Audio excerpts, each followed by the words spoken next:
नमस्कार दोस्तों, कक्षा 10 की क्लास में आप सबका स्वागत है। देखिए, आज हम स्टार्ट करने वाले हैं प्रश्नावली 1 और जिसका हम लोग विस्तार से एनालिसिस करेंगे।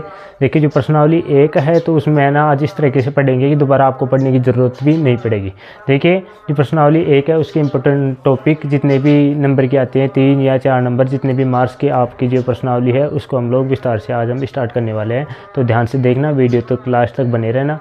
आपके एक एक क्वेश्चन में यहाँ पे रटवा दूंगा। पूरी प्रश्नावली को आज हम पढ़ने वाले हैं। देखो, प्रश्नावली हमारी उसका नाम है वास्तविक संख्या, और वास्तविक संख्याओं में हमारा पहला टॉपिक क्या था यहाँ पे, यूक्लिड विभाजन प्रमेय। देखिए, यूक्लिड विभाजन प्रमेय का क्या रूप दिया गया है, यहाँ पे दिया गया है a बराबर बी क्यू प्लस आर।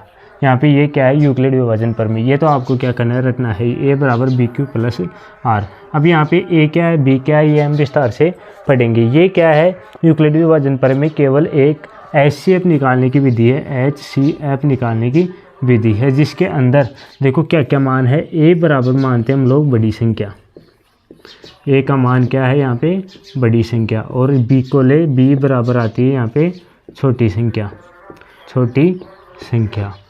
और यहाँ पे जो q का मान है, जो q आता है, q जो छोटी संख्या का गुणा जाता है q, और r बराबर क्या आता है यहाँ पे, शेषफल आता है, शेषफल।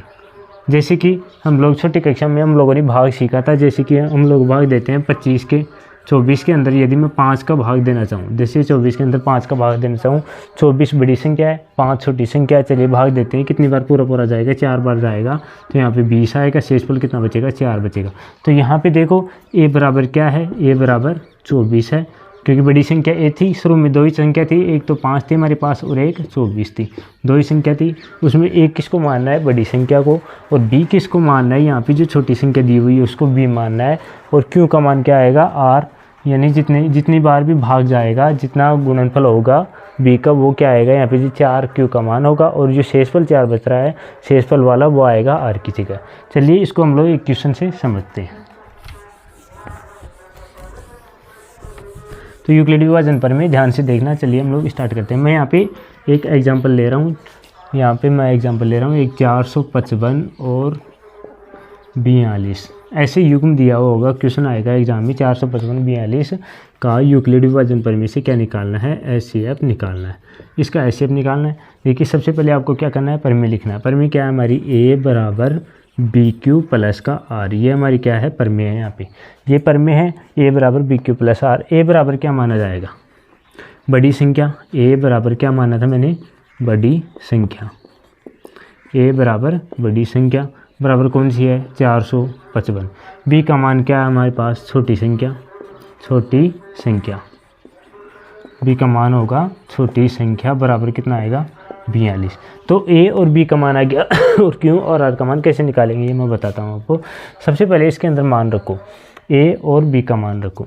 यहाँ पे a का मान कितना है, 455, बराबर a की जगह मान रखा क्या मैंने, 455, बराबर क्या लिखना है यहाँ पे, 42 लिखना है। और 42 को मैं किससे गुणा करूँ, इसका जितनी बार पूरा पूरा भाग जाएगा उसको 42 से गुणा करूँगा। तो यहाँ पे 42 को देखो, मैं यहाँ पे 10 से गुणा करता हूँ तो 420 हो जाएगा, 11 से करते ही बहुत ज़्यादा चला जाएगा, तो 420 हो गया। शेषफल कितना बच रहा है यहाँ पे, 35 बच रहा है। अब देखो, इन दोनों पक्षों को जोड़ के देखते हैं तो हमारे पास केवल 455 ही आएगा। 42 को 10 से गुणा करके आप लोग 35 जोड़ते हैं तो 455 ही आएगा। तो आप लोग कहीं सोच रहे होंगे यहाँ पे 10 कैसे आए, क्या करना है, यहाँ पे डिफिकल्ट लगता है मान रखना। तो देखो कैसे रखना है, छोटी कक्षा में भाग दे देते, जो विधि अपना लो यहाँ पे। तो 455 और इसके अंदर भाग देना किसका, 42 का, 455 का 42। अब देखो हम लोग क्या देते थे पहले, यहाँ पे देखो जैसे एक बार गया, सबसे पहले कितनी बार गया, एक बार गया, और ये 42 आ गया।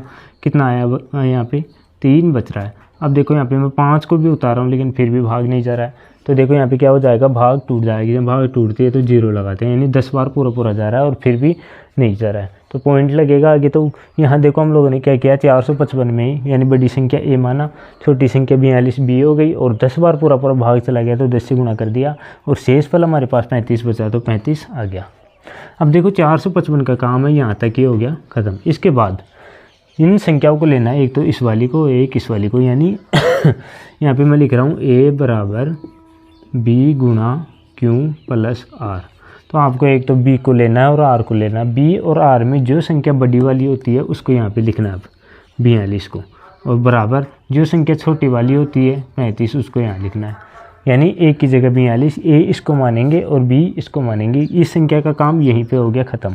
तो 42 को यहाँ पे रख दिया, 35 को मैंने यहाँ पे रख। देखो 42 में 35 का भाग लगाते हैं, कितनी बार जाता है, एक बार जा रहा है पूरा पूरा, तो एक बार आ गया। शेषफल कितना बचा, 7 बच गया, 35 कम 35 शेषफल 7 बच गया। अब 7 को यहाँ पे रख दिया। अब इस 42 का काम भी यहाँ पे ख़त्म। अब देखो यहाँ पे किस किस को लेना है, एक तो 35 को लेना है और एक 7 को लेना है, दो ही संख्या लेनी है। बड़ी संख्या 35 है तो इसको मैं एक ही जगह रख रहा हूँ, ये रख लिया 35। इसके बाद 7 है, 7 को मैं यहाँ पे रख रहा हूँ। अब क्या 7 का भाग इसमें जा रहा है, क्या 35 में बिल्कुल जा रहा है। कितनी बार जा रहा है, 5 बार जा रहा है पूरा पूरा, 7 पंजे 35। और यहाँ पे इसमें क्या जोड़ूँ कि 35 ही रह जाए, 0, यानी शेषफल कितना बचता है, 0। पूरा पूरा भाग जाने के बाद शेषफल क्या बचता है, 0 ही बचता है। तो 7 पंजे कितना हो गया, 35, और उसमें 0 जोड़ा 35 आ गया।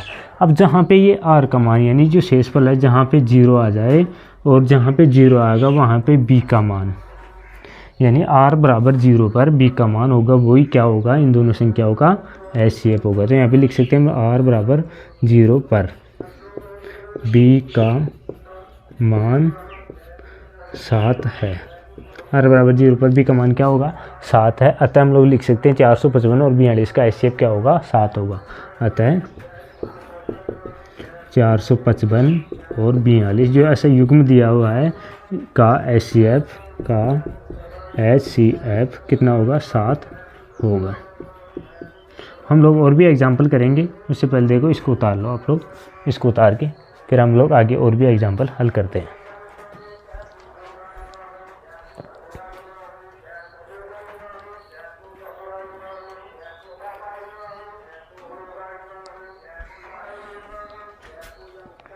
देखो इसको उतार लियो कि चलिए इसको हम लोग और एग्जाम्पल से समझते हैं। 2-4 बार एग्जाम्पल करोगे तो इसको आराम से समझ में आ जाएगा।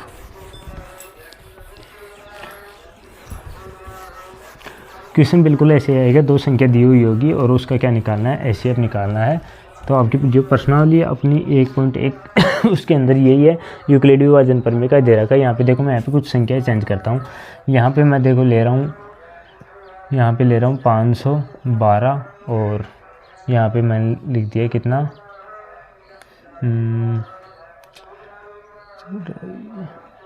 चलो कोई भी संख्या ले लो। यहाँ पे मैं ले रहा हूँ, जैसे यहाँ पे ले लिया 85, यहाँ पे ले लिया 15, 85 और 15। अब देखो क्या करना है, सबसे पहले a बराबर कौन सी संख्या लेनी है, बड़ी संख्या। a बड़ी संख्या कौन सी है, बड़ी संख्या इसमें से बराबर कितनी है, 85। और b का मान क्या लेना है, यहाँ पे छोटी संख्या। b का मान क्या लेना है, छोटी संख्या। तो b का मान जब छोटी संख्या लोगे तो छोटी संख्या कौन सी है, 15। a और b का मान पता है आपको, ये यूक्लिडी विभाजन प्रमेय भी पता है। यूक्लिडी विभाजन प्रमेय क्या है, a बराबर BQ प्लस का r, ये क्या है, यूक्लिडी विभाजन प्रमेय। a में मान रखना है, b में रखना है। अब देखो 85, a बड़ी संख्या बराबर b का मान कितना है, 15, और q का मान कितनी बार भाग जा रहा है उसको गुणा करना है। तो 15 का देखो 85 में भाग कितनी बार जाता है, 15 चौक 60, 15 5 75। ये देखो शेषफल कितना बच रहा है, 10 बच रहा है, तो प्लस 10 जोड़ देंगे। अब देखो 15 5 75, 75 में 10 जोड़ा तो कितना आ गया, 85 आ गया। तो ये अपना यहाँ तक हो गया काम पूरा। इसके बाद देखो इस 85 का काम हो गया यहाँ पे ही ख़त्म।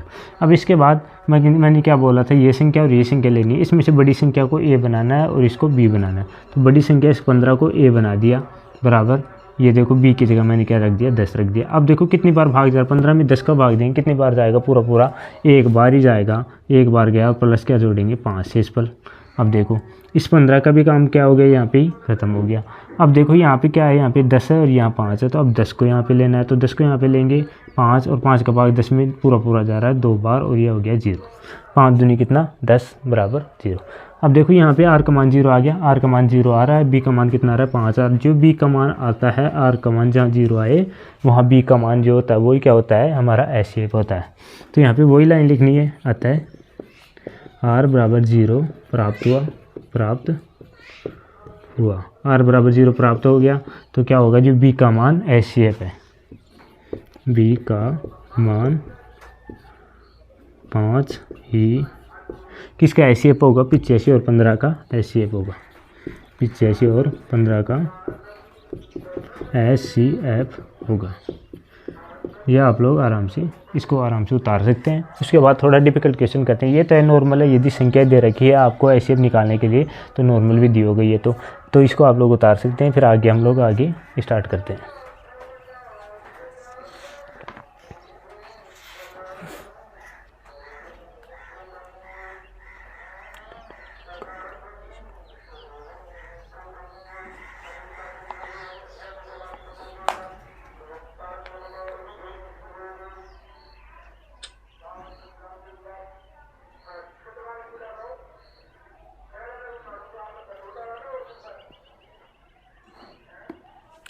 चलिए इसके बाद थोड़ा डिफ़िकल्ट क्वेश्चन हल करते हैं। आपकी बुक में से क्वेश्चन ले रहा हूँ मैं यहाँ पे।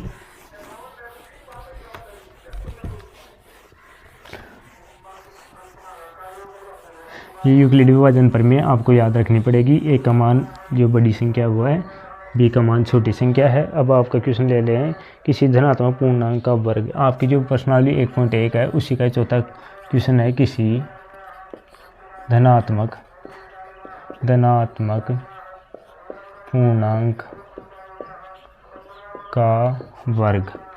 किसी धनात्मक पूर्णांक का वर्ग क्या दे रखा है यहाँ पे, किसी पूर्णांक m के लिए 3m या 3m प्लस 1, किसी पूर्णांक m के लिए 3m या 3m प्लस 1 के रूप में होता है,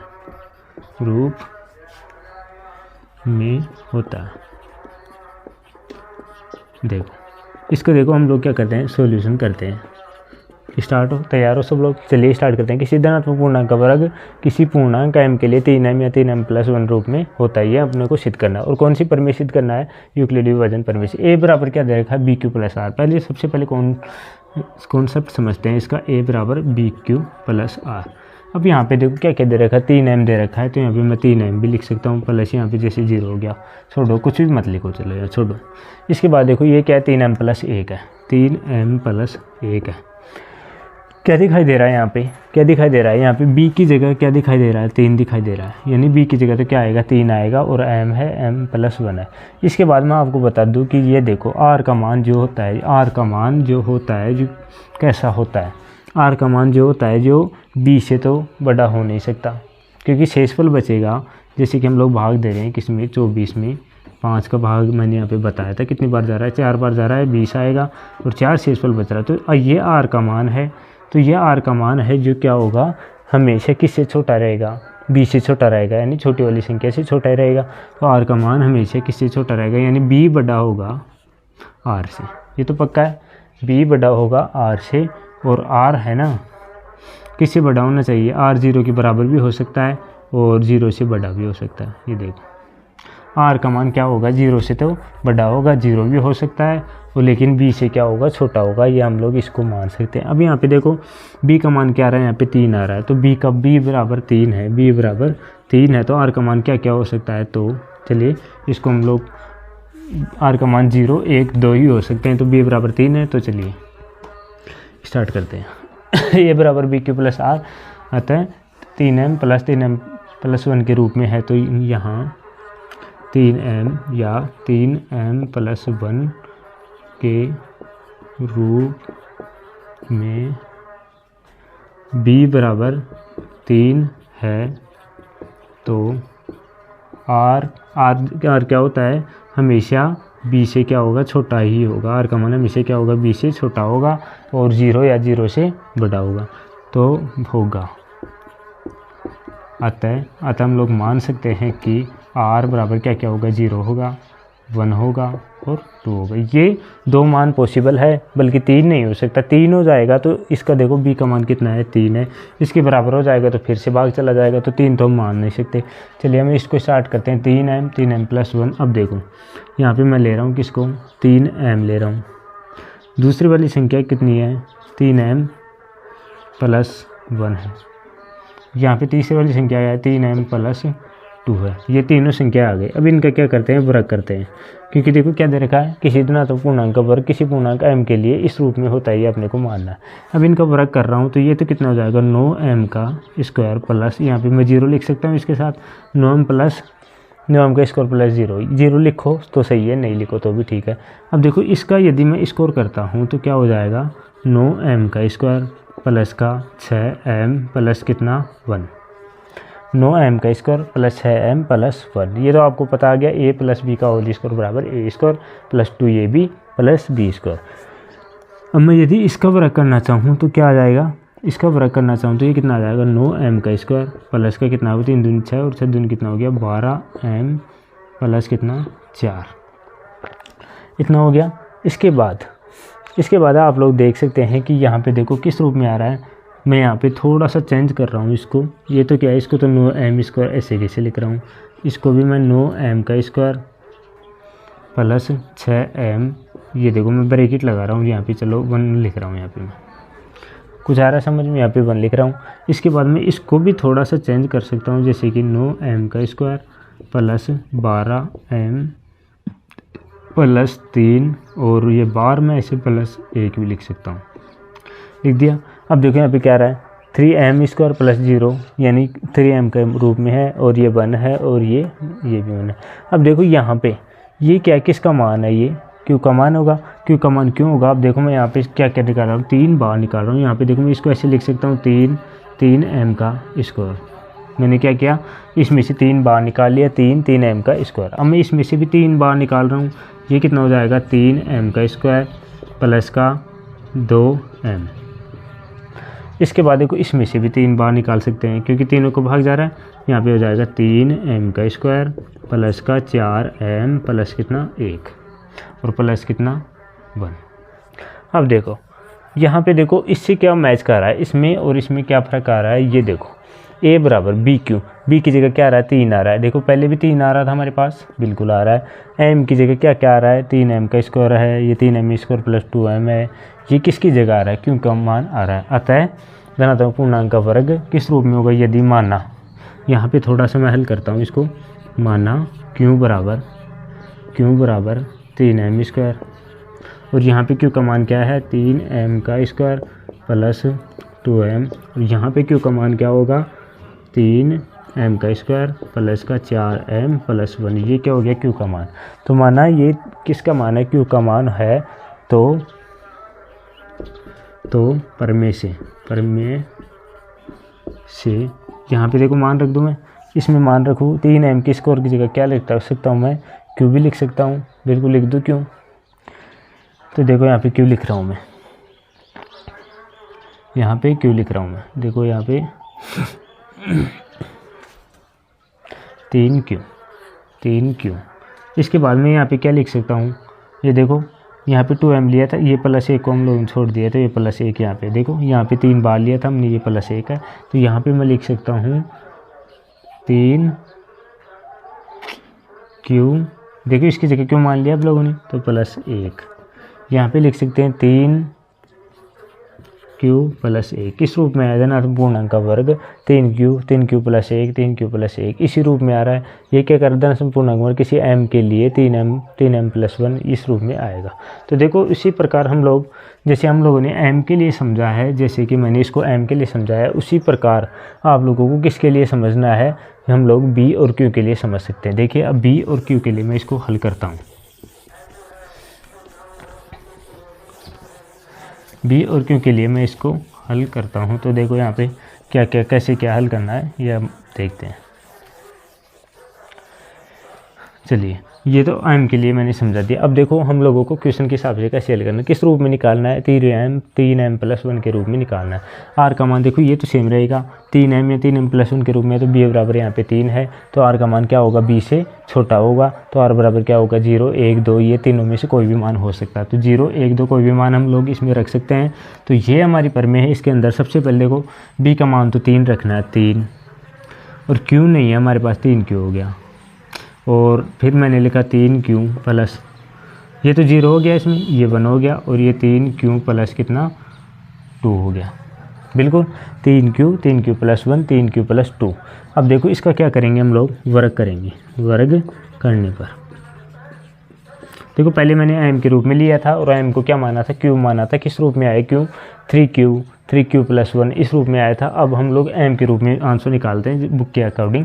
अब देखो यहाँ पे 3q प्लस 1, 3q प्लस 2। अब देखो यहाँ पे 9q का स्क्वायर वर्ग कर रहे हैं, ये कितना आएगा 9q का, सेम उसी प्रकार है, प्लस का 6q प्लस 1।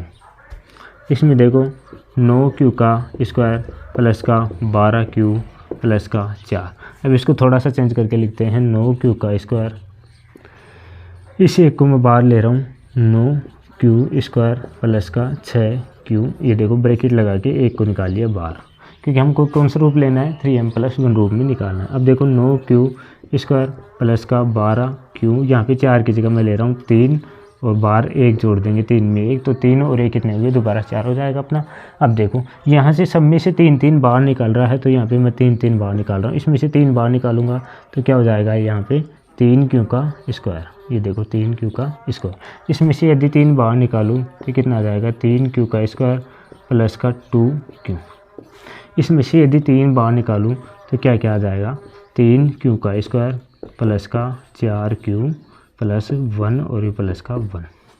देखो पहले ये पद कौन से रूप में आए थे, m के रूप में आया था, तो हम लोगों ने क्या निकाला था r प्लस 1, उसी प्रकार आया था। तो अब देखो यहाँ पे m के रूप में आया था, तो ये m के रूप में आया था, हमने m बराबर क्या माना था, q के रूप में माना था m के पदों को। अब जो q का पद है उसको किस रूप में मानेंगे, m के रूप में मानेंगे। तो यहाँ पे मैं मान रहा हूँ माना m बराबर 3q का स्क्वायर, यानी इस वाले पद में तो क्या हो गया 3q का स्क्वायर, बिल्कुल इस वाले पद को भी m मानेंगे तो ये क्या हो जाएगा 3q का स्क्वायर प्लस कितना 2 का q, और इस वाले पद को भी m मानेंगे तो ये क्या हो जाएगा 3q का स्क्वायर प्लस का 4q प्लस 1। इस पद को मान लिया, m का जगह यानी इनकी जगह क्या रखना है m रखना है, इसकी जगह भी m रखना है, इसकी जगह भी m रखना है और इसकी जगह भी m रखना है। यहाँ पे हम लोग देखो यहाँ पे प्लस फिर भूल गए, पहले भूल गए थे अभी भूल गए, यहाँ पे प्लस भी है 1। अब देखो इसकी जगह m रखना है, इसकी जगह m रखना है, इसकी जगह m रखना है। तो यहाँ पे मैं यहाँ पे हल कर रहा हूँ, क्या रखूँगा 3m, m बराबर तो मान हमारा क्या आएगा 3q प्लस क्या मान रहे थे m मान रहे 3m प्लस 1 और दूसरा भी क्या आया 3m प्लस 1। और हमारा क्वेश्चन क्या कह रहा था, किसी धनात्मक पूर्णांक का वर्ग भी किस रूप में होगा 3m प्लस 1 के रूप में होता है। तो यही अपने को सिद्ध करना था, किस रूप में आएगा 3m प्लस 1 रूप में आएगा। अतः हम लोग कह सकते हैं अतः धनात्मक पूर्णांक का वर्ग किस रूप में होगा 3m प्लस 1 के रूप में होगा। तो ये अपना क्या होगा सॉल्यूशन होगा। पहले वाला यदि अब हम लोगों ने क्या माना था, यहाँ पे m आया था, m वाला पद आया था, उसको q के बराबर माना था, वैसे भी कर सकते हैं। लेकिन हमें क्या पूछ रहा है m के पद में रूप में, तो हम लोगों ने क्यों लिया और q को क्या मान लिया m मान लिया, तो इस रूप में भी कर सकते हैं। तो आप लोग इसको उतार सकते हैं।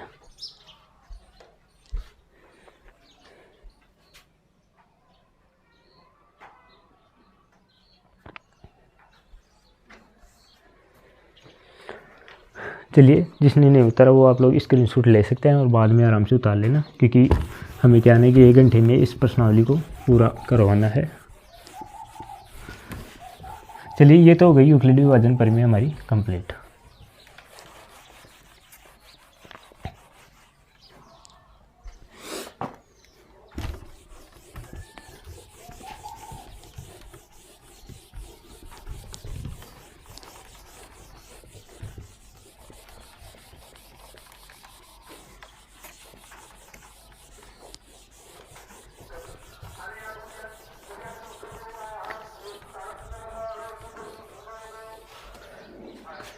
देखिए यूक्लिडी विभाजन प्रमेय है, उसके अलावा जो प्रश्नावली 1 हमारी उसके अंदर चलता है अभाज्य गुणनखंड। क्या चलता है अभाज्य गुणनखंड। तो हम लोग अब करेंगे अभाज्य गुणनखंड।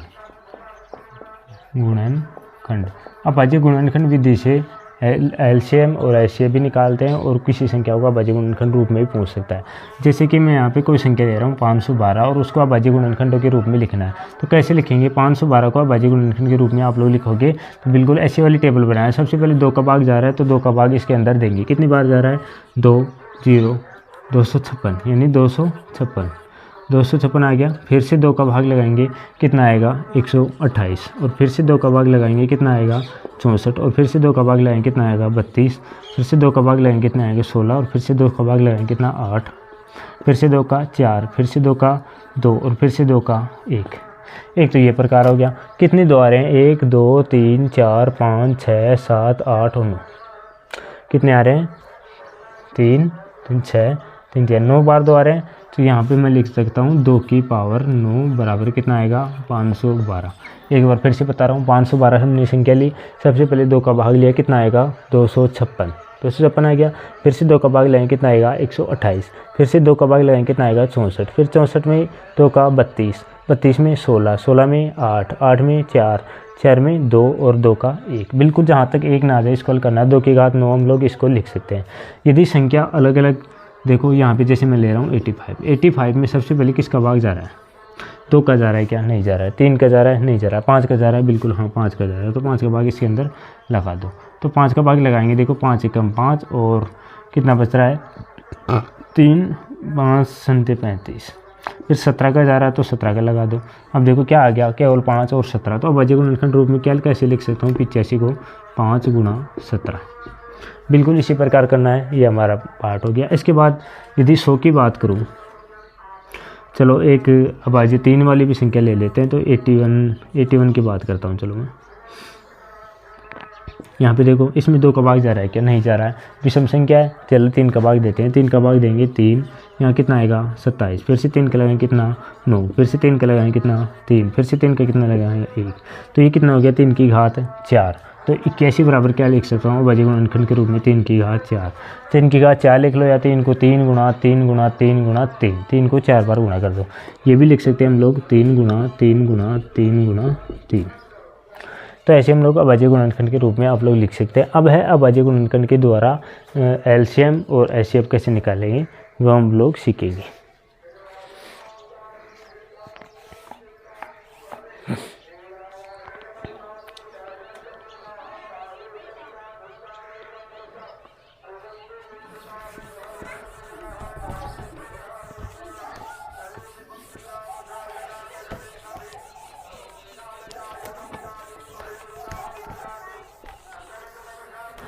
अब देखिए आपको कोई भी 2 संख्या दी होगी, जैसे कि यूक्लिडी विभाजन प्रमेय में 2 संख्या दी हुई थी, उसी प्रकार जैसे कि यहाँ पे 26 और 91 आपकी बुक का एक क्वेश्चन ले रहा हूँ। इसमें 2 संख्याएं दी हुई है और उसको क्या करना है, अभाज्य गुणनखंड विधि से क्या करना है, इनका एलसीएम और एचसीएफ निकालना है।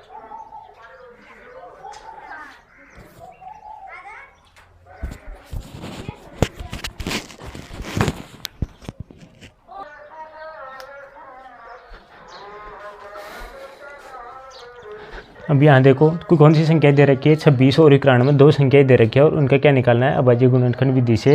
एक तो एलसीएम निकालना है, एलसीएम, और दूसरा क्या निकालना है एचसीएफ निकालना है। एलसीएम और एचसीएफ दोनों चीज़ें निकालनी है। तो चलिए कैसे निकालेंगे। सबसे पहले देखो इन दोनों का अभाज्य गुणनखंड करना है। एक तो 26 का करना है और एक किसका करना है 91 का करना है। दोनों को क्या करना है अभाज्य गुणनखंड करना है। 26 में 2 का भाग दे रहा हूँ कितनी बार, 13 बार। इसमें 13 का भाग दे रहा हूँ कितनी बार, 1 बार। पूरा हो गया। तो 26 को मैं कैसे लिख सकता हूँ, यहाँ पे 26 बराबर क्या आएगा 2 गुणा 13। इसके बाद 91 को ले रहा हूँ। 91 में देखो 2 का भाग जा रहा है, नहीं जा रहा है। 3 का जा रहा है, नहीं जा रहा है। अब यहाँ पे 7 का भाग जा रहा है कितनी बार, 13 बार। और 13 का जा रहा है कितनी बार, 1 बार। यहाँ पे 91 को क्या लिख सकता हूँ मैं, 91 बराबर 7 गुणा 13। ये आपकी बुक का क्वेश्चन है। तो देखो ये कैसे हल होगा।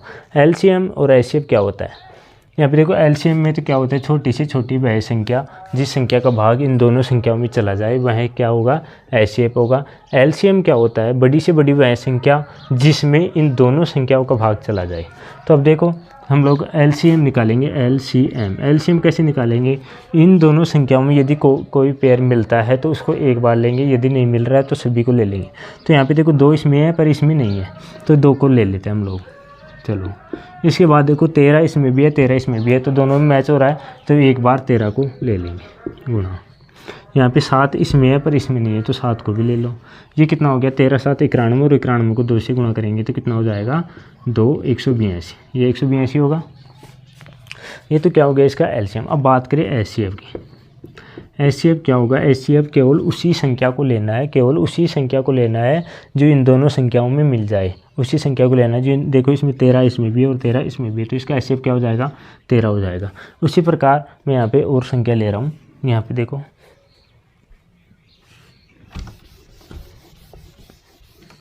चलिए और एग्जाम्पल लेते हैं, हल करते हैं। ये क्या है अभाज्य गुणनखंड विधि। चलिए उसी प्रकार लेते हैं हम लोग। यहाँ पे मैं ले रहा हूँ, एक संख्या तो हमारी 12 है और एक है 144। अब इनका क्या करना है, 12 और 144 इनका एलसीएम और एचसीएफ निकालना है इन दोनों संख्याओं का। सबसे पहले क्या करना है, इनको अभाज्य गुणनखंड के रूप में लिखना है। सबसे पहले इसको 2 को भाग दे रहा हूँ, कितनी बार जाएगा 6 बार, फिर से 2 का दे रहा हूँ, कितनी बार 3 बार, फिर 3 का जाएगा तो कितनी बार 1 बार। यानी 12 को मैं कैसे लिख सकता हूँ, 2 गुणा 3 के रूप में 12 को लिख सकता हूँ। उसके बाद देखो कौन सा है, 144। 144 में देखो सबसे पहले 2 का भाग दे रहा हूँ, कितनी बार 72 बार, फिर से 2 का दे रहा हूँ, कितनी बार 36 बार, फिर से 2 का दे रहा हूँ, कितनी बार 18 बार। 18 में 2 का दे रहा हूँ, कितनी बार 9 बार, और 9 में 2 का नहीं जाता, 3 का जाएगा 3 बार, और 3 में 3 का 1 बार। तो 144 को मैं कैसे लिख सकता हूँ, 2 गुणा 3 बिल्कुल इसी पैटर्न से लिख देंगे, सेम टू सेम। अब देखो एलसीएम और एचसीएफ क्या बताया था, एलसीएम में क्या करना है, जो पेयर मिल रहा है उसको तो एक बार ले लो, यदि नहीं मिल रहा है तो उसको भी लिख लेंगे। यहाँ देखो 2 बार मिल रहा है, 2 बार मिल रहा है तो 2 बार लिखेंगे, 2 गुणा 2 बार तो ले लिया। इसके बाद देखो यहाँ पे देखो 2 और एक्स्ट्रा है, यानी 2 के एक जोड़ा, यानी 2 गुणा 2 और एक्स्ट्रा है, तो इसको भी यहाँ पे लिख लो 2 गुणा 2। 3 एक बार मिल रहा है यहाँ पे, तो यहाँ पे भी एक बार मिल रहा है, यहाँ पे एक बार एक्स्ट्रा है तो इसको भी लिख देंगे। यानी जो मैक्सिमम है ज़्यादा है उसको लेना है। तो 2 यहाँ पे 4 बार है, हम लोगों ने 4 बार ले लिया। 3 यहाँ पे 2 बार है तो 2 बार ले लिया। इसको यदि गुणा करेंगे तो कितना आ रहा है, 144 आ रहा है। तो इसका यानी बात करें एलसीएम की तो कितना आ जाएगा, 144। अब यहाँ पे एचसीएफ क्या बताया, जो मिल रहा है केवल उसी को लेना है। तो 2 बार मिल रहा है, ये देखो 2 बार मिल रहा है। ये देखो यहाँ पे देखो 3 एक बार, तो 3 को एक बार ही लेंगे, तो ये देखो 3 बराबर कितना आएगा 12, उसका एचसीएफ हो जाएगा। ये तो क्या होगा, अभाज्य गुणनखंड विधि से हम लोगों ने क्या एलसीएम और एचसीएफ निकालना है। तो देखो एचसीएफ, ये तो इस विधि से एचसीएफ, और यदि हम बात करें यूक्लिडी विभाजन प्रमेय से यदि इन्हीं दोनों संख्याओं को ले लिया जाए तो देखो एचसीएफ क्या आता है। एचसीएफ देखो 12 है तो 12 की जगह 3 भी हो सकता है, 4 भी हो सकता है, क्योंकि 12 इन दोनों से विभाजित होता है। तो यहाँ पे देखो चलो इसको अब करते हैं कौन सी विधि से, यूक्लिडी विभाजन प्रमेय की विधि से इन दोनों संख्याओं को हल करते हैं, जो कि हम लोगों ने क्लास की स्टार्टिंग में किया था। अब देखिए यहाँ पे 12 144, तो यहाँ पे क्या थी यूक्लिडी विभाजन प्रमेय, ए बराबर बी क्यू प्लस आर, ये हमारी क्या थी यूक्लिडी विभाजन प्रमेय। इसमें ए किसको मानते थे, बड़ी संख्या को, बी किसको मानते थे, छोटी संख्या को। तो 144 बराबर कितना आएगा 12। 12 का भाग 144 में कितनी बार जाएगा, 12 जाएगा, प्लस कितना आर का मान कितना आ जाएगा यहाँ पे 0। तो आर का मान जहाँ पे 0 होगा वहीं पे देखो जो बी का मान क्या होगा, एचसीएफ होगा। तो ये क्या हो जाएगा यहाँ पे एचसीएफ। देखो उस विधि से भी वही आ रहा है। अब देखो इसमें एक सूत्र चलता है, एलसीएम गुणा एचसीएफ बराबर किसके बराबर होता है, संख्याओं के गुणनफल, संख्याओं के गुणनफल। ये देखो दो एलसीएम एचसीएफ क्या होगा, संख्या गुणनफल। अब देखो इसमें एलसीएम एचसीएफ भी सेम ही आ रहा था, लेकिन हम लोग क्या करते हैं यहाँ पे हमारा क्वेश्चन चेंज करते हैं। क्वेश्चन यहाँ पे चेंज कर रहा हूँ मैं, 85 यहाँ पे मैं ले रहा हूँ, यहाँ पे एक 85 हो गया, एक हमारा एक ले लें हम 15। अब सबसे पहले इसको अभाज्य गुणनखंड विधि से एलसीएम एचसीएफ निकालते हैं, और फिर हम इसी को देखो अलग अलग क्वेश्चनों से हल करते हैं, यानी अलग अलग टाइप से हल करते हैं। सबसे पहले 85 उसको ले रहा हूँ मैं। इसमें देखो किसका भाग जा रहा है, 3 का भाग जा रहा है। क्या 3 का भाग नहीं जा रहा, 5 का जा रहा है। तो 5 का जाए कितनी बार, 17 बार, बिल्कुल। फिर 17 का जा रहा है कितनी बार, 1 बार। अब देखो कितना होगा 85 बराबर कितना हो गया 5 गुणा 17। इसके बाद बात करें 15 की, तो 15 में सबसे पहले 3 का भाग 5 बार, 5 का भाग 1 बार। तो 15 को लिख सकते हैं हम लोग 3 गुणा 5, इस रूप में 15 को लिख सकते हैं। तो एलसीएम क्या होता है, एलसीएम मैं बार बार बता रहा हूँ, जो संख्या मैच करती है उसको भी, नहीं मैच करती है उसको भी। 5 एक बार, 5 एक बार, तो 5 को यहाँ पे ले लेंगे। 3 यहाँ पे है पर यहाँ पे नहीं है तो 3 को भी ले लो, और 17 यहाँ पे है 17 को भी ले लो। 17 पंजे 85, और 85 को 3 से गुणा कर दो तो कितना आएगा, ये देखो 255। 255 में 85 का भाग जाएगा और 15 का भी भाग जाएगा। तो देखो कितना आ गया 17 51, 5 और 255। ये तो क्या होगा एलसीएम। अब एचसीएफ की बात करें, एचसीएफ में क्या बताया था, जो संख्या मिल रही है उसी को लेना। 17 इसमें है पर इसमें नहीं है, 3 इसमें है पर इसमें नहीं है, तो 5 इसमें है और इसमें भी है। तो 5 देखो यहाँ पे भी है, यहाँ पे भी है, तो एचसीएफ क्या हो जाएगा 5 हो जाएगा। तो मैंने क्या बताया था कि यदि एलसीएम और एचसीएफ दोनों का गुणनफल किसके बराबर होगा, संख्याओं के गुणनफल के बराबर होगा। करके देखें, एलसीएम क्या है 255 और एचसीएफ क्या है 5 है।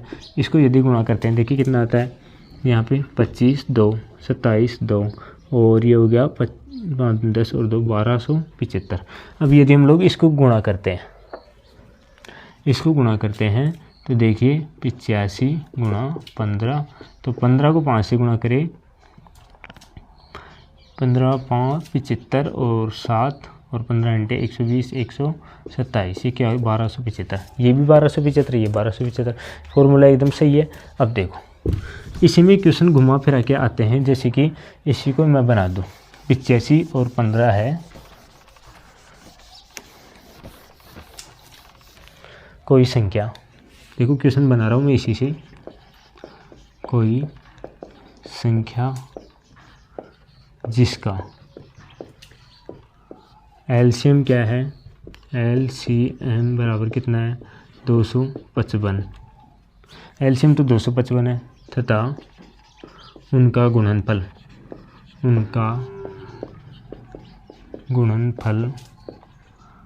कितना है 1275। देखो मैं इसी से क्वेश्चन बना रहा हूँ, तो एचसीएफ क्या होगा, तो एचसीएफ क्या होगा,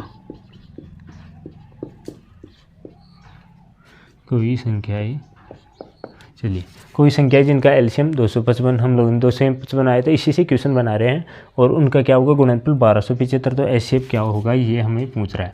तो ये कैसे निकालेंगे, इसी सूत्र से डायरेक्ट निकाल लेंगे, एलसीएम गुणा एचसीएफ बराबर क्या होगा संख्याओं का गुणनफल।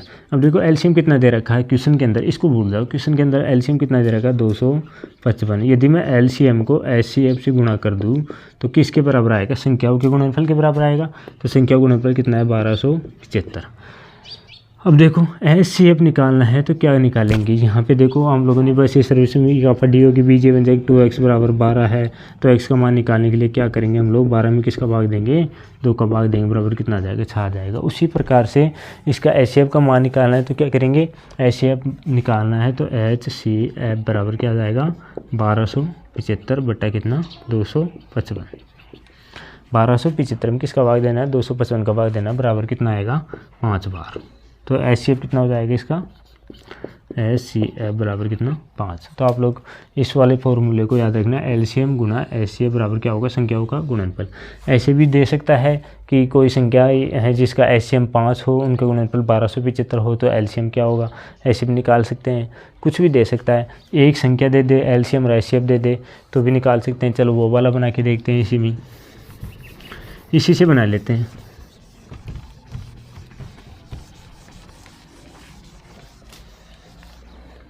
देखिए दो संख्याएं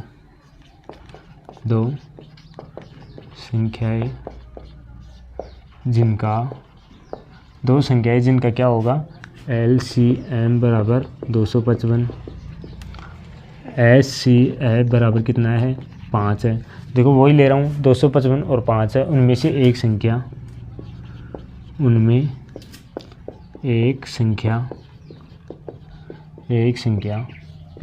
है, उनमें एक संख्या 85 है, तो दूसरी संख्या क्या होगी, दूसरी संख्या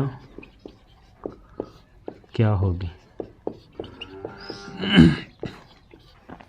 देखिए उसी फॉर्मूले में रखने हैं, एलसीएम दे दिया एचसीएफ दे दिया, ये एक संख्या दे दी दूसरी संख्या पूछ रहा है। तो एलसीएम कितना दे रखा है 255 गुणा एचसीएफ से गुणा करना है तो एलसीएम कितना है 5 है, बराबर एक संख्या कितनी है 85 है, दूसरी संख्या नहीं पता है तो ए मान लेता हूँ। मैंने इसको क्या कर लिया ए माना, यानी ए संख्या है तो इसको बी मान लो, कुछ भी मान लो आप लोग, ए बी कुछ भी मान सकते हैं।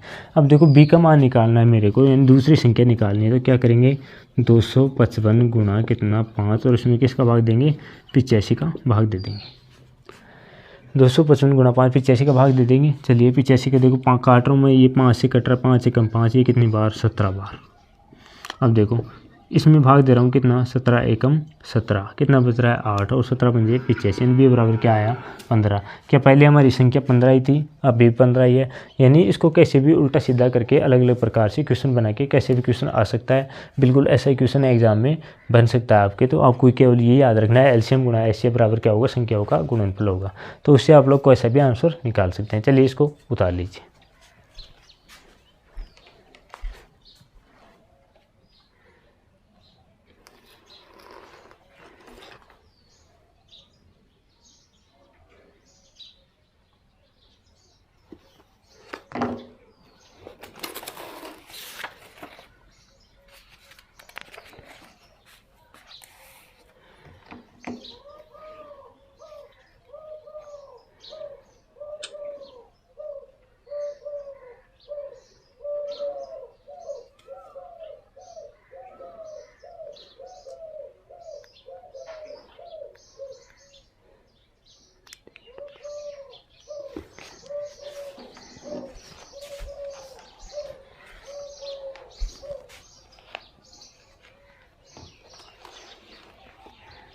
चलिए इसको उतार लिए होंगे। चलिए हम लोग अब अगली 1.3 है उसी में से भी थोड़ा सा पार्ट हल कर लेते हैं, उसमें कैसे क्वेश्चन बनेगा। हम लोगों ने 1.1 और 1.2 में तो कर चुके हैं कि कैसे वाले क्वेश्चन बनेंगे। तो अब देखो 1.3 है, उसको भी हल कर लेते हैं। इसलिए इसमें क्वेश्चन है कि जैसे कि कोई भी क्वेश्चन ले लो कि 3√2 एक अपरिमेय संख्या है, ऐसे बोलेगा इसमें सिद्ध करो कि 3√2 एक अपरिमेय संख्या है, अपरिमेय संख्या है। अब देखो वैसे तो हमें पता है कि ये क्या है, अपरिमेय संख्या है, ये मोस्ट लगा दूँ। ऐसे क्वेश्चन बिल्कुल एग्जाम में ऐसा क्वेश्चन बनने का पूरा चांस है। सिद्ध करो कि 3√2 क्या है, एक अपरिमेय संख्या है। तो अपने को पता है कि ये क्या है, अपरिमेय संख्या है, लेकिन इसको सिद्ध करना है, फिर भी सिद्ध करवा रहा है। तो देखो सॉल्यूशन आप लोग कैसे हल करोगे, इसका सॉल्यूशन बनाने चाहें तो कैसे हल करोगे। 3√2 सबसे पहले क्या लोगे, 3√2 को अपरिमेय सिद्ध करना है तो क्या मान लो, इसको परिमेय संख्या मान लो। माना 3√2 एक परिमेय संख्या है, उल्टा मान लो इसको परिमेय संख्या है।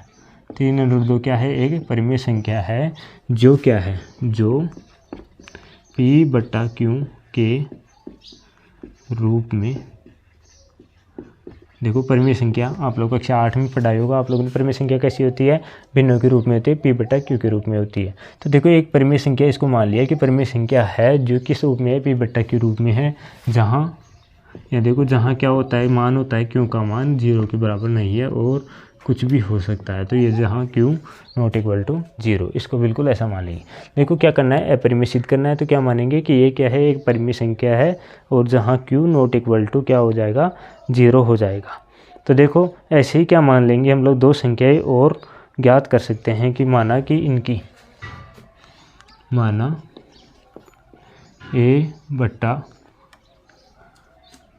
A व B P/Q की सहअभाज्य संख्या है, सहअभाज्य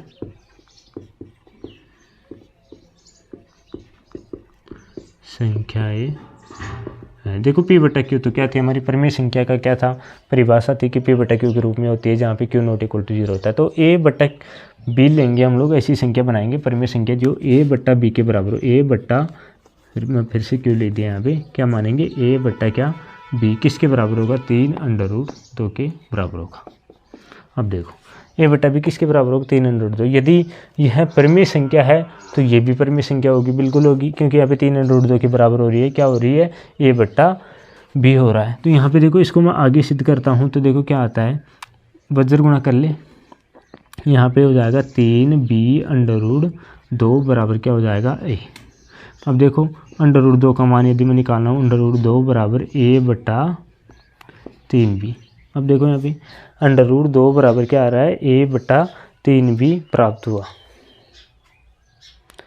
तो देखो यहाँ पे क्या है, ए बी क्या है, पूर्णांक संख्या। परिमेय संख्या क्या होती है कि कोई भी पूर्णांक संख्या है, जैसे कि पूर्णांक संख्या किसको बोलते हैं, जो माइनस प्लस कैसी भी संख्या होती है, जैसे 1/2 हो गई, -3/7 हो गई, कोई भी परिमेय संख्या जो P/Q के रूप में हो, चाहे माइनस हो प्लस हो, वो क्या कहलाती है, परिमेय संख्या कहलाती है। यहाँ पे ए बी पूर्णांक है, जहाँ इसके मैं 2 पार्ट बना लेता हूँ, यहाँ पे बाद में लिखने में काम आएगा, जहाँ ए व बी पूर्णांक है।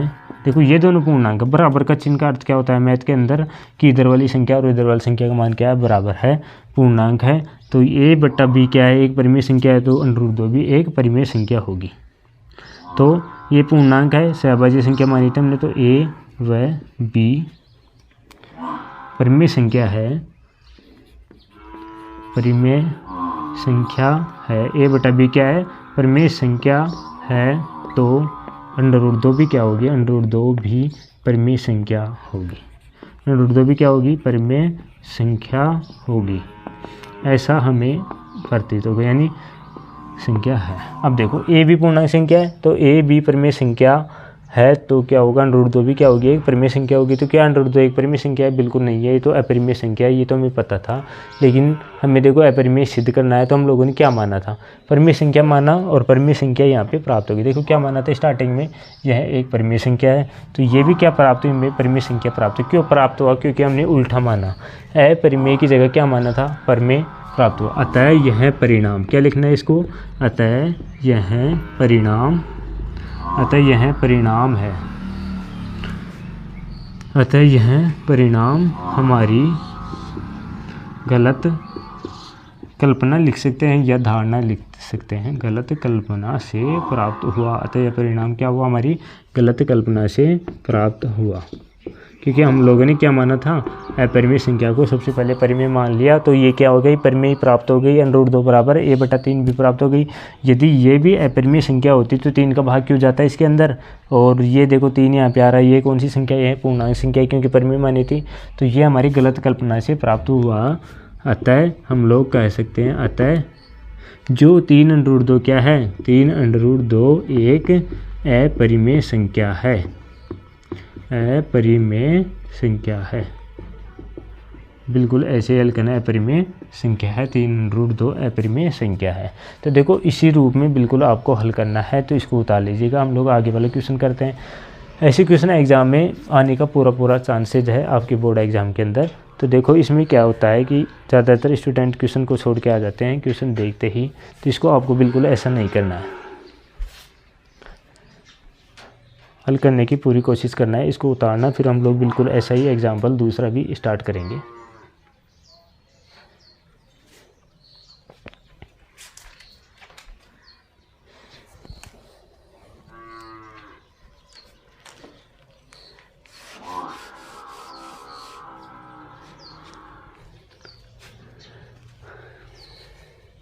चलिए उतार लिया होगा आप लोगों ने।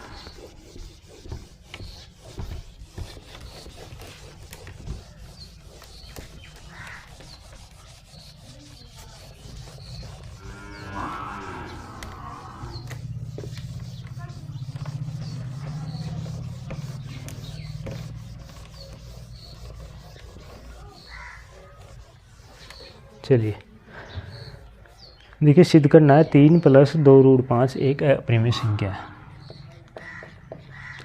सिद्ध करो 3 + 2√5 एक अपरिमेय संख्या है, अपरिमेय संख्या है। सिद्ध क्या करना है हमें, 3 + 2√5 क्या है, एक अपरिमेय संख्या। ये अपना क्वेश्चन नंबर 2 है 1.3 का, बिल्कुल ये हमारा लास्ट का क्वेश्चन होगा आज का। तो देखो इसको आप लोग सिद्ध करना है, अपरिमेय संख्या सेम पिछले क्वेश्चन की तरह ही रिपीट करना है। क्या सिद्ध करना है कि 3 + 2√5 क्या है, एक अपरिमेय संख्या है। तो इसको सोल्यूशन करते हैं। सबसे पहले क्या मानना है, जो अपरिमेय संख्या है उसको परिमेय संख्या मान लो। माना 3 + 2√5 एक परिमेय संख्या। ये तो सबसे पहले ये लाइन तो आपको लिखनी है, ये क्या है, एक परिमेय संख्या है, बिल्कुल इसको ऐसे रटना है। 3 + 2√5 क्या है, एक परिमेय संख्या है, बिल्कुल इसको रटना है। परिमेय संख्या परिमेय संख्या कौन से रूप में होती है? P बट्टा Q के रूप में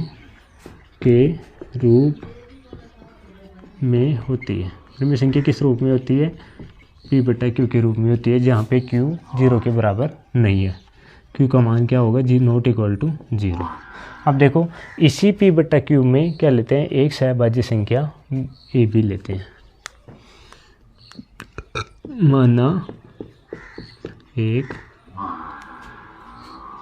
परिमेय संख्या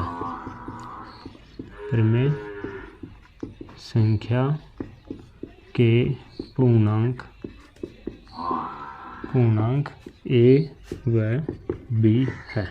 ये मान लिया हम लोगों ने परिमेय संख्या के पूर्णांक। इसके बाद देखो 3 + 2 √ 5 ए बी, इसको किसके बराबर मानना है? 3 + 2 √ 5 किसके बराबर होंगे? ए बट्टा बी के बराबर। ये क्या है? हमें इस संख्या को किसके बराबर मान लिया हम लोगों ने? परिमेय संख्या के बराबर मान लिया, क्योंकि हम लोगों ने क्या माना? 3 + 2 √ 5 क्या है? एक परिमेय संख्या, और हम लोगों ने इसको इसी के बराबर मान लिया। अब देखो इसका वज्र गुणा करते हैं, हल करना स्टार्ट करते हैं। सबसे पहले इसको मैं गुणा करता हूँ, 3 + 2 √ 5, ये आ जाएगा b बराबर क्या आ जाएगा? ये आ जाएगा। इसके बाद देखो और गुणा होते हैं, 3b + 2b √ 5 बराबर क्या आ जाएगा? ये आ जाएगा। देखो यहाँ पे निकालना क्या है? 5 निकालना है, √5 निकालना है, अलग करना है √5 को। ये वाली संख्या क्या है? अपरिमेय, इसको अलग करना है सिद्ध करने के लिए। तो √ वाली संख्या को अलग करनी है, तो मैं इस 3b को उधर भेज रहा हूँ। जब ये इधर जाएगा तो किसका हो जाएगा? माइनस का हो जाएगा। तो 2b √ 5 बराबर क्या हो जाएगा? a - 3b। a माइनस क्या हो गया? 3b। अब देखो a - 3b है, तो √ 5 को क्या करना है? अलग करना है। तो √ 5 को अलग करना है, तो यहाँ पे √ 5 यहाँ पे √ 5 यहाँ पे, तो क्या आएगा? a - 3b बट्टा क्या आ जाएगा? 2b। अब देखो a - 3b 2b, इधर क्या आ रही है? इधर अपरिमेय संख्या आ रही है, अपने को दिख रही है, लेकिन इसके बराबर क्यों आ रही है? यहाँ पे देखो 2 भी पूर्णांक है, 3 भी पूर्णांक है, ए बी भी पूर्णांक है। अतः √ 5 का मान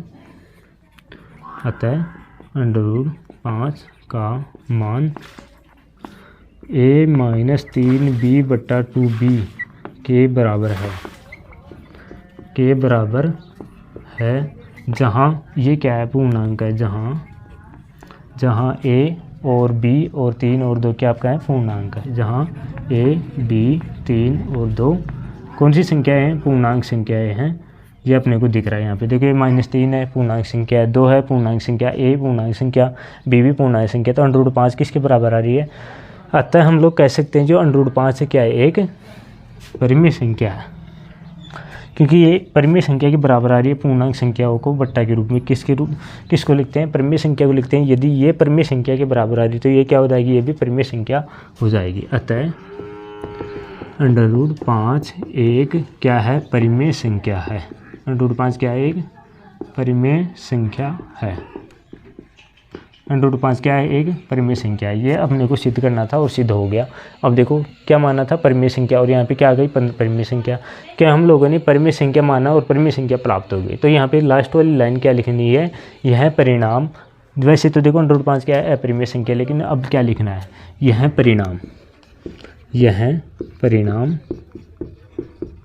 यह परिणाम हमारी गलत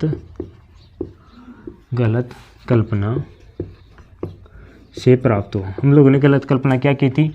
ये अपरिमेय संख्या थी, लेकिन फिर भी परिमेय माना था, तो परिमेय संख्या प्राप्त हुई हमको। तो यह परिणाम हमारी गलत कल्पना से प्राप्त हुआ है। गलत कल्पना से क्या हुआ है? प्राप्त हुआ है। बिल्कुल यही लिखना है, यह परिणाम हमारी क्या है? गलत कल्पना से प्राप्त हुआ है। अतः 3 + 2 √ 5 एक अपरिमेय संख्या है। अतः 3 + 2 √ 5 एक अपरिमेय संख्या है। ये सिद्ध हो गया। तो इसको आप लोग सबसे पहले इस वाले पार्ट को उतारना है, और ये वाला पार्ट हमारा जो अंदर है इसको लास्ट में उतारना है। तो इसको उतार लीजिएगा आराम से।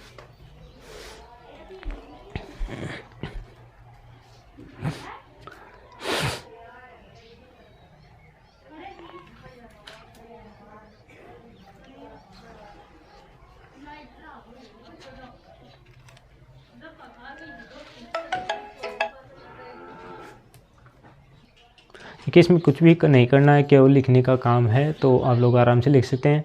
कहीं क्या करते हैं कि बोर्ड में क्वेश्चन दिख गया, छोड़ते ही वापस आ जाते हैं कि भाई एग्ज़ाम क्वेश्चन बहुत कठिन है, नहीं कर पाते हैं, इसको छोड़ देते हैं। तो छोड़ना बिल्कुल भी नहीं है, बिल्कुल ईजी क्वेश्चन है, केवल लिखने का काम है। देखो मैं इसी क्वेश्चन में दूसरा क्वेश्चन भी पुटअप करके बिल्कुल सेम टू सेम हल कर सकता हूँ। जैसे कि हमारा क्वेश्चन ले लेता हूँ मैं, 6 + √2 जो दे रखा है हमारा तीसरा क्वेश्चन। जैसे कि आपकी बुक में तीसरा क्वेश्चन है, उसी का तीसरा पार्ट दे रखा है।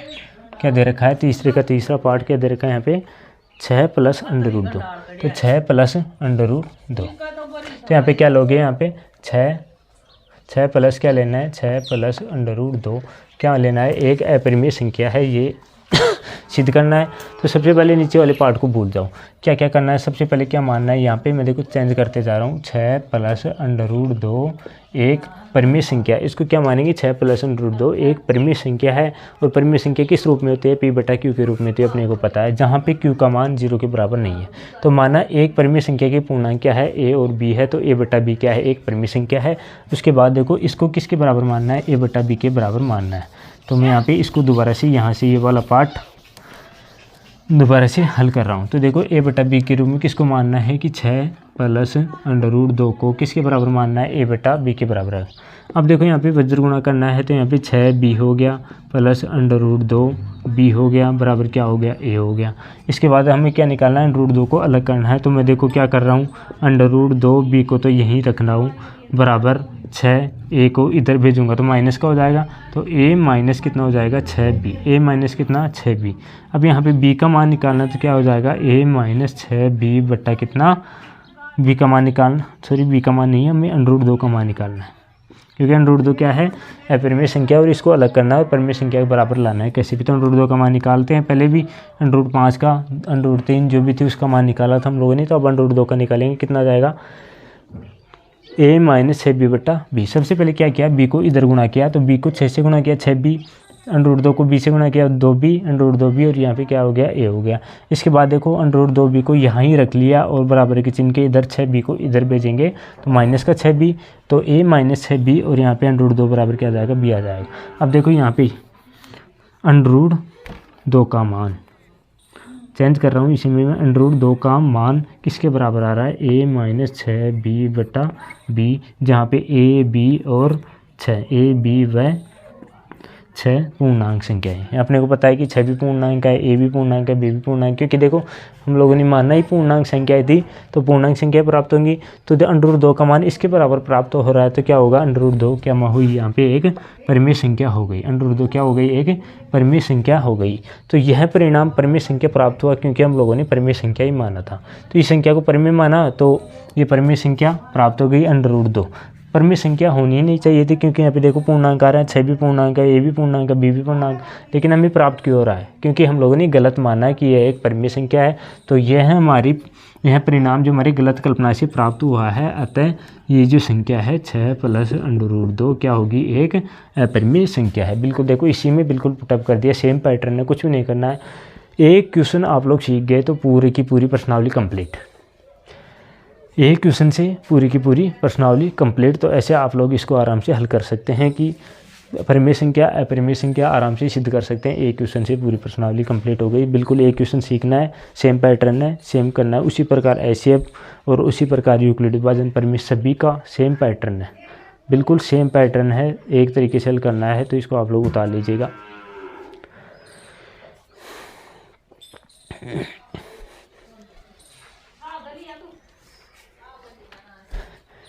चलिए सबसे पहले हम लोगों ने क्या पढ़ा था? यूक्लिड विभाजन परिमेय पढ़ा था। यूक्लिड विभाजन परिमेय में छोटी संख्या B मानते हैं, बड़ी संख्या को A मानते हैं, और भाग वाली विधि से मैंने आपको बताया छोटी कक्षा में भाग देते हैं। जितनी बार भाग जाता है उसका मान Q गुणनफल होता है, और R का मान क्या होता है? शेषफल होता है। उसके बाद पढ़ा था हम लोगों ने अभाज्य गुणनखंड विधि, यानी कोई भी संख्या को अभाज्य गुणनखंड विधि में तोड़ना है तो बिल्कुल सेम पद्धति अपनानी है। जैसे कि मैंने वो वाला क्वेश्चन अपनाया था, जैसे कि यहाँ पे 16 है, 16 में 2 का भाग दें कितना? 8 है, 2 का भाग दें कितना? 4 है, 2 का भाग कितने देंगे? 2 है, 2 का भाग कितना? 1, यानी 2 की घात 4 के रूप में बराबर 16 लिख सकता हूँ। तो ये क्या है? अभाज्य गुणनखंड विधि। तो अभाज्य गुणनखंड विधि से HCF और LCM मैंने आपको बता दिया। यदि जितने मैक्सिमम मान किस में लेते हैं? HCF और देखो HCF और LCM इन दोनों की मैं परिभाषा और लिखा देता हूँ। HCF और LCM मैं आपको चलो बता ही देता हूँ। देखो LCM और HCF इन दोनों में क्या अंतर है? इन दोनों में अंतर क्या है? LCM यानी दोनों संख्याओं का मैक्सिमम वह मान, यानी दोनों संख्याओं का, यानी LCM HCF कोई भी संख्या ले, जैसे कि 8 लेना है और 24 लेना है, तो इस दोनों संख्याओं का मैक्सिमम वह मान लेना है जिसमें इन दोनों संख्याओं का भाग चला जाए। तो इसका LCM क्या होगा? यहाँ पे 24 होगा। 24 के अंदर देखो 24 का भाग जा रहा है और 8 का भाग जा रहा है, तो ये मैक्सिमम संख्या तो क्या हो गई? LCM हो गई। और HCM की बात करो, HCF होता है ये। HCF की बात की जाए तो HCF बात की जाए कि छोटी सी छोटी वह संख्या जिसका भाग इन दोनों संख्याओं में चला जाए। तो छोटी सी छोटी वह संख्या देखो इसमें दोनों में चला जाए तो क्या हो जाएगा? 8 हो जाएगा। तो 8 का भाग इन दोनों में चला जाएगा, तो 8 का ये इसका HCF क्या हो जाएगा? 8 हो जाएगा। LCM कितना हो जाएगा? 24 हो जाएगा। ये तो क्या हो गया? LCM और HCF।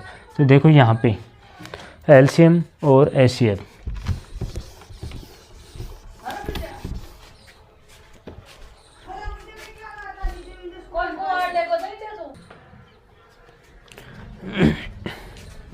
तो इसी के साथ हमारी जो वास्तविक संख्या है उसमें हम लोगों ने मोस्ट क्वेश्चन और जो HCF निकालना, LCM निकालना, सबसे पहले हम लोगों ने यूक्लिड विभाजन प्रमेय पढ़ी थी। A बराबर BQ प्लस R, जहाँ पे A बड़ी संख्या है, B छोटी संख्या है, ये सबसे पहले पढ़ा था। ये 1.1 का पार्ट था। उसके बाद हम लोगों ने पढ़ा HCF गुणा LCM, उसका मान किसके बराबर होता है? संख्याओं के गुणनफल के। ये 270 संख्याओं के गुणनफल के रूप में, संख्याओं के गुणनफल के रूप में ये हमने पढ़ा LCM HCF और संख्याओं का गुणनफल। ये हम लोगों ने 1.2 में पढ़ा था। इसके बाद 1.3 में जो परिमेय संख्या है, परिमेय संख्या इनको कैसे सिद्ध करते हैं, ये पार्ट हमने पढ़ा था। तो उम्मीद है आपको तीनों पार्ट समझ में आएंगे। यदि आपने ध्यान से देखा है तो आप लोग इसको आराम से हल कर सकते हैं। कोई भी क्वेश्चन जो प्रश्नावली के अंदर दिया हुआ है, इसके अंदर जो इसी पैटर्न से बिल्कुल सीखना है, हल करना है। यदि एक बार नहीं समझ में आए, रिपीट करके देखना है तो बिल्कुल आपको समझ में आ जाएगा। तो उम्मीद है आपके बोर्ड का जो एग्ज़ाम है उसके लिए यह पार्ट हमारी क्लास से बहुत इंपॉर्टेंट हो गया आपके लिए। तो इसको ध्यान से पढ़ना, एक बार नहीं समझ में आए बार बार पढ़ना। तो आगे ऐसी कक्षा हर प्रश्नावली के लिए एक वीडियो मैं ज़रूर लेके आऊँगा। तो दोस्तों मिलते हैं अगला वीडियो के अंदर। आप प्लीज़ चैनल को सब्सक्राइब नहीं किया तो सब्सक्राइब ज़रूर कीजिएगा।